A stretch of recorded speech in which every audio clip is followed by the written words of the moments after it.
Hola! Hola. Hello everyone from Buenos Aires.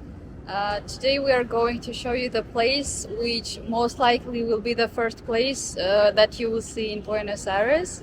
Specifically, it's Jorge Newbery Airport. However, of course, you might see the other airport first. It depends where you come from. So let's look around so you can understand what's going on here when you come here. So this is the first door where you will come out from. It's international arrivals, and when you come out you will just need to go on the right and keep going straight. And once you see this sign of the airport, you can keep going straight and then go inside on the right side. And right inside there is a kiosk where usually you can buy Sube card in order to use transport. However, you might not always be lucky. Some people buy it, some people can't because it's not always available. So it depends on your luck. When you go inside, you need to keep going straight, and right here at the end you will see BA News. This is the kiosk where you can buy Sube card. Outside, if you go a bit further, there are some small restaurants if you are hungry.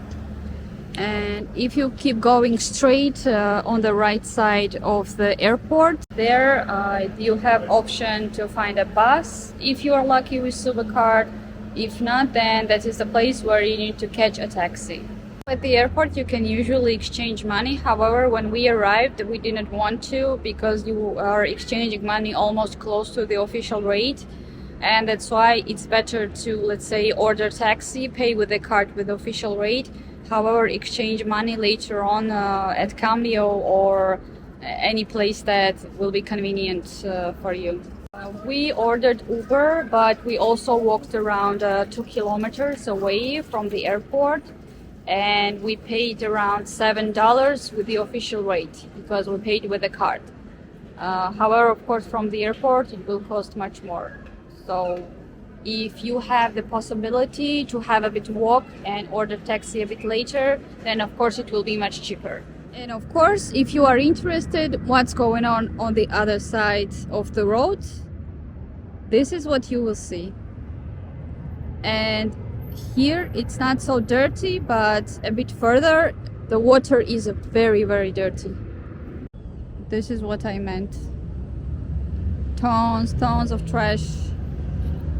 Considering that, of course, there is not much to see for us in the airport, we just wanted to show you around. We decided to go to the nearby parks that have some little history as well.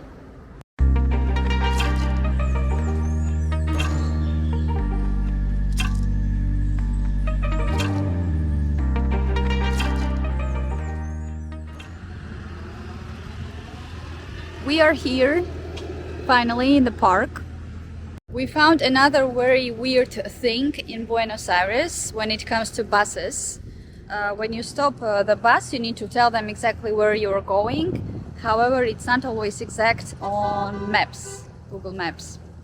However, there is also another application, Move It, and there also is not always exact and correct information. But sometimes you can tell them some nearby location, for example, some park or some known building.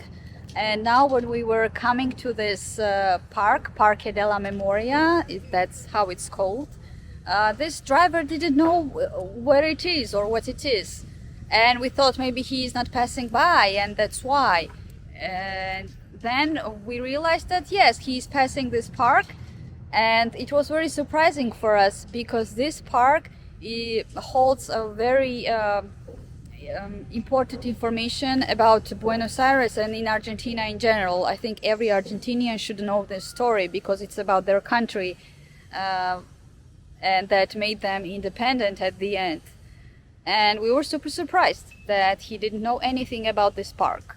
I'm not judging, I also don't know many things about my own country maybe, but it was very surprising for us. A beautiful view from the park. The water is not super clean, but it's still nice. This park, Parque de la Memoria or Memory Park, was made in the memory of victims of the last dictatorship in Argentina. and it's very close to Jorge Newbery Airport, and actually there is a reason why it's close to it. Parque de la Memoria in Buenos Aires serves as a memorial dedicated to the victims of state terrorism during Argentina's military dictatorship.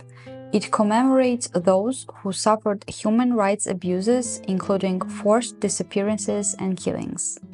The death flights during these times originated from several detention centers in Buenos Aires.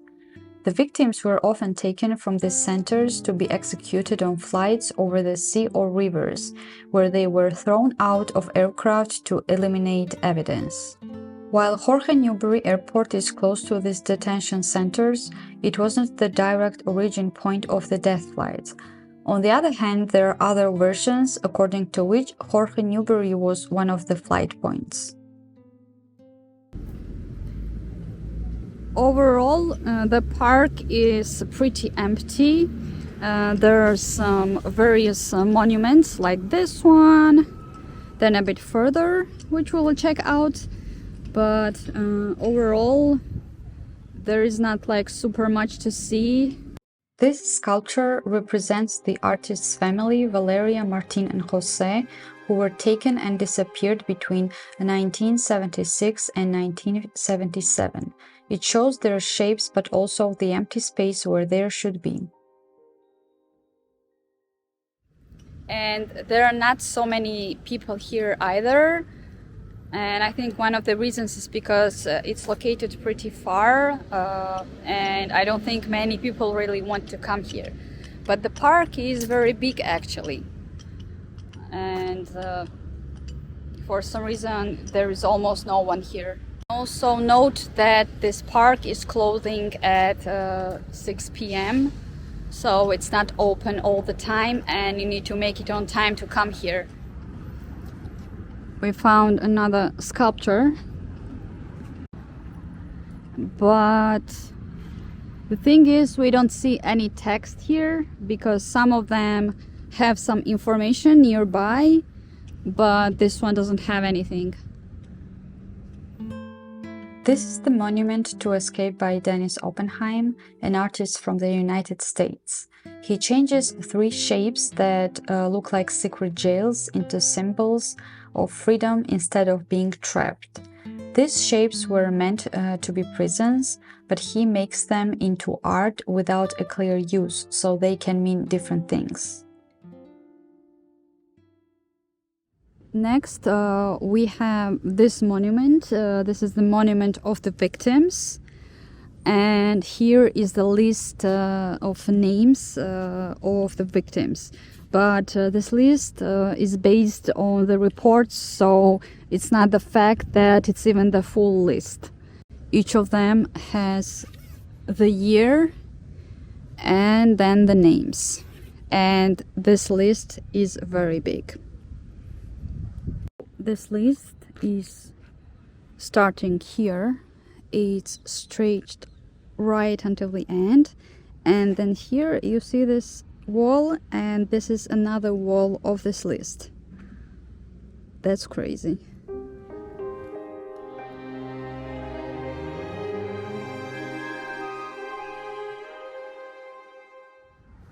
We found a tiny garden.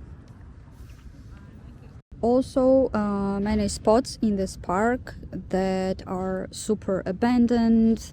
For example, there is water which is super dirty, and we thought that it's a park of memory and it would be very taken care of, but it's not.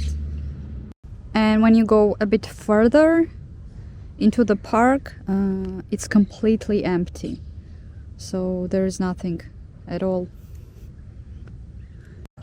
The hardest part here is to catch parrots, because there are a lot of parrots, green parrots. I don't know the exact name of species. They ran away. I'm constantly trying to record them and they are running away. The good side is that it's a good place to just sit, relax. It's super quiet. Almost no people, So it's a very nice place to chill and drink some wine. And right at the coast, right here is another wall.